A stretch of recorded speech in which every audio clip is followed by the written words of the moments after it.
Hola queridos amigos, les saluda Adolfo Castañeda, director de Educación de Vida Humana Internacional, para darles la bienvenida al curso de capacitación provida de Vida Humana Internacional 2022-2023. Y con este video comenzamos el módulo 2, que va a tratar dos temas: la vida prenatal y el sacramento del matrimonio. Esta es la lección 1, el comienzo de la vida del ser humano. Hay una necesidad de tratar con más rigor científico el comienzo de la vida del ser humano, porque desde la década de 1960 los proabortos han redefinido el comienzo de la vida. Dicen ellos que la vida comienza en la implantación y no en la concepción, para no llamarle aborto al efecto antiimplantación de los anticonceptivos hormonales y los dispositivos intrauterinos. Pero eso es falso, es contrario a la ciencia de la embriología, es parte de la estrategia de la cultura de la muerte. Hablemos de los cromosomas, los genes y las células somáticas. Cada célula del cuerpo humano tiene 46 cromosomas. Los cromosomas portan los genes en el núcleo de las células. Los genes determinan las características específicas de cada ser humano, como el color de la piel, del pelo, la estructura ósea y demás. Esas células se llaman células somáticas o células del cuerpo. Y ahí ven en pantalla un esquema muy simple de una célula, de su núcleo y del cromosoma dentro del núcleo. Hablemos ahora de las células germinales, de los espermatozoides, de los óvulos y los gametos. Hay otras células humanas que solo tienen 23 cromosomas en vez de 46. Se llaman células germinales porque hacen germinar, de alguna manera, la vida del ser humano. Las del padre se llaman espermatozoides, las de la madre se llaman óvulos. En conjunto, los espermatozoides y los óvulos también se llaman gametos. Ahí vemos una pequeña ilustración de espermatozoides y también del óvulo en pantalla. La vida del ser humano comienza en la fertilización, también llamada concepción o fecundación.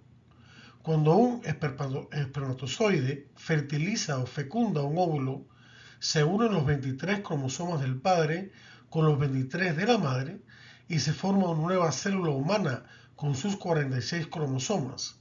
Esa nueva célula humana se llama cigoto y es la nueva persona humana. Ahí vemos en una sencilla ilustración del espermatozoide que está por penetrar un óvulo, luego la fecundación y luego el cigoto resultante.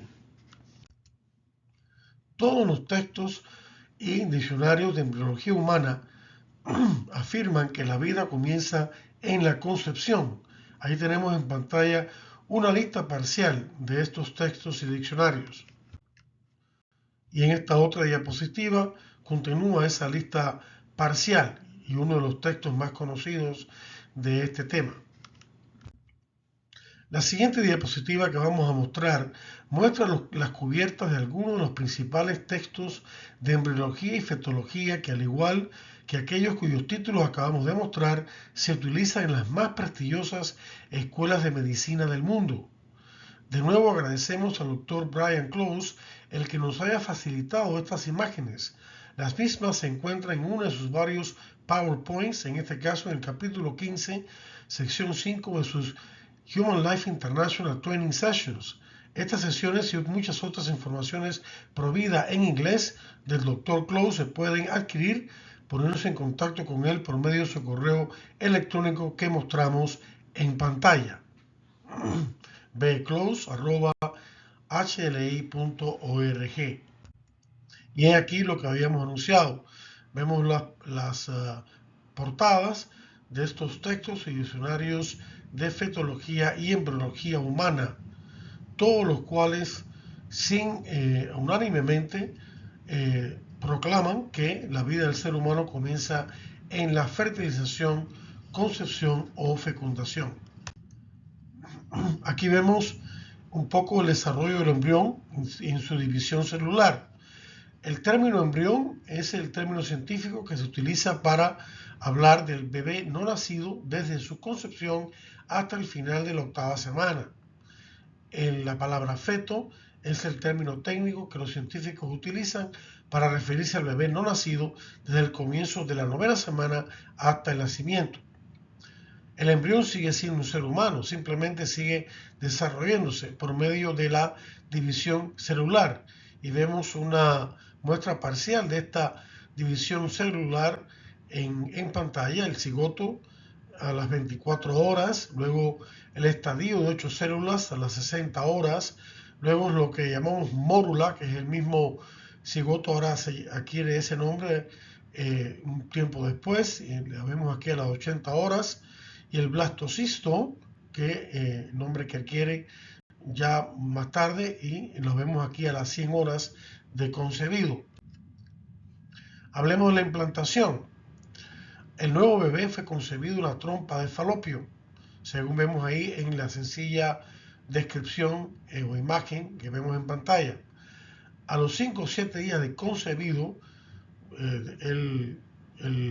se llama blastocisto, el embrión viaja por la trompa de falopio y se anida en el útero. Hasta el 7º día de concebido se implanta en el útero, como vemos con la flechita que señala el útero. Allí seguirá desarrollándose hasta su nacimiento.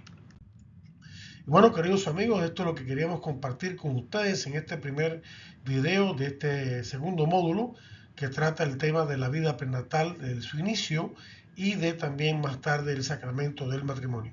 Ahí vemos en pantalla nuestros datos de contacto si quieren conocer más acerca de este tema o de los otros temas y programas educativos y materiales educativos que Vida Humana Internacional tiene disponibles para todos ustedes.